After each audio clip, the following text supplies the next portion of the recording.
আসসালামু আলাইকুম, welcome back to my channel. আজকে তৈরি করবো হচ্ছে টমেটো সস। আর এখন যেহেতু টমেটো অল্প দামেই পাওয়া যাচ্ছে বাজারে, আর সবার বাসায় কম বেশি এখন টমেটোই থাকে, তো আজকে স্বাস্থ্যকরভাবে টমেটো সস বাসায় তৈরি করে ফেলবো। তো এখন হচ্ছে আমি টমেটোগুলোকে ভালো করে ধুয়ে তারপর ছোট টুকরো করে নিয়েছি। তো এর মধ্যে হচ্ছে আস্ত গরম মশলা দিয়ে দিয়েছি, সাথে অল্প একটু কালো গোলমরিচের গুঁড়ো ছিল।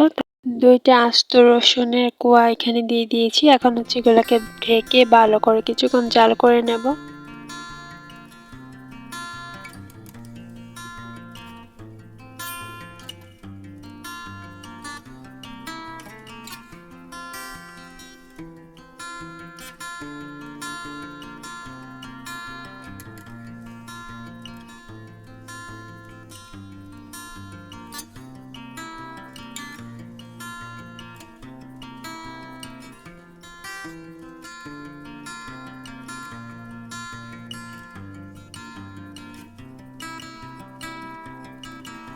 তো দেখতে পাচ্ছেন টমেটোগুলো জাল করে নেওয়ার পর কিন্তু অনেকটাই শুকিয়ে গেছে। তো এখন হচ্ছে এগুলোকে ব্লেন্ডার করে নিয়েছি, অল্প অল্প করে ব্লেন্ড করে তারপর হচ্ছে একটা চালনির সাহায্যে এগুলোকে ছেঁকে নেব। এর মধ্যে যে তো খোসা আছে বা বিচিগুলো আছে এগুলো আলাদা হয়ে যাবে, সাথে যে আমরা গরম মশলাগুলো অ্যাড করেছি এগুলো আলাদা হয়ে যাবে। তো এগুলোকে এখন ভালো করে ছেড়ে নিতে হবে।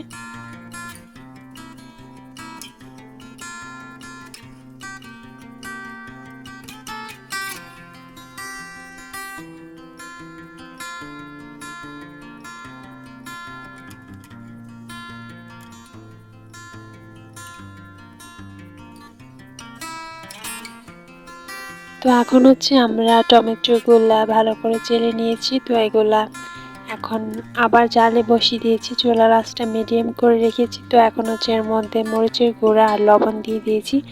যেহেতু আমাদের সসটা একটু টক ঝাল মিষ্টি হবে, তার কারণে কিন্তু আমি এখানে মরিচের গুঁড়াটা একটু বেশি অ্যাড করেছি, আপনারা চাইলে আর একটু কম দিতে পারেন।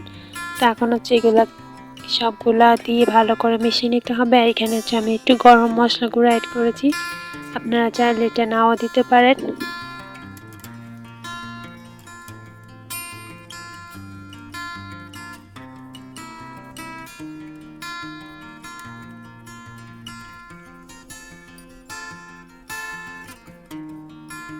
এখন হচ্ছে আমরা এর মধ্যে চিনি ব্যবহার করছি। তো আপনারা এখানে হাফ কাপের মতন চিনি অ্যাড করে দিতে পারেন। আমার এখানে টমেটোর পরিমাণ ছিল 4 কেজির মতন, তো এখানে আমি হাফ কাপের মতন চিনি ব্যবহার করেছি। তো চিনিটা দেওয়ার পর ভালো করে হচ্ছে মিশিয়ে নেব একসাথে।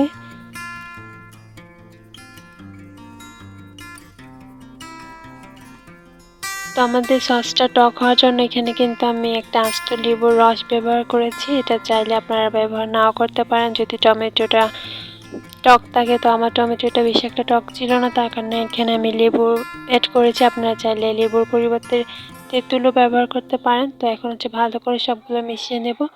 তো এখানে হচ্ছে আমি কর্নফ্লাওয়ার দিয়ে দিয়েছি, সাথে ভিনেগারের সাথে কর্নফ্লাওয়ারটা আমি গলিয়ে নিয়েছি, কারণ আমি এখানে কোনো প্রকার পানি ব্যবহার করছি না। তার কারণ আমি ভিনেগারের সাথে হাফ কাপ ভিনেগারের সাথে 2 টেবিল স্পুন কর্নফ্লাওয়ার নিয়ে গলিয়ে নিয়েছি। তো এখন হচ্ছে এটা দিয়ে ভালো করে কিছুক্ষণ জাল করে নেব, যেন কর্নফ্লাওয়ারের যে কাঁচা ফ্লেভারটা থাকে সেটা ভালো করে চলে যায়। তো এখন হচ্ছে এটাকে দিয়ে কিছুক্ষণ জাল করে নিলে কিন্তু আমাদের সসটা একদম রেডি হয়ে যাবে।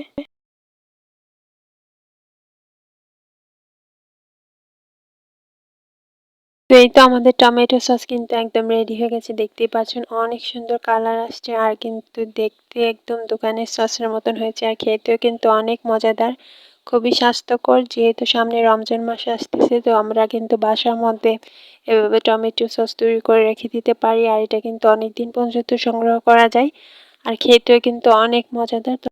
তো আজকের এই ভিডিওটা এই পর্যন্ত। ভিডিওটা কেমন লেগেছে অবশ্যই কমেন্ট করবেন, চ্যানেলটা সাবস্ক্রাইব করে পাশে থাকবেন।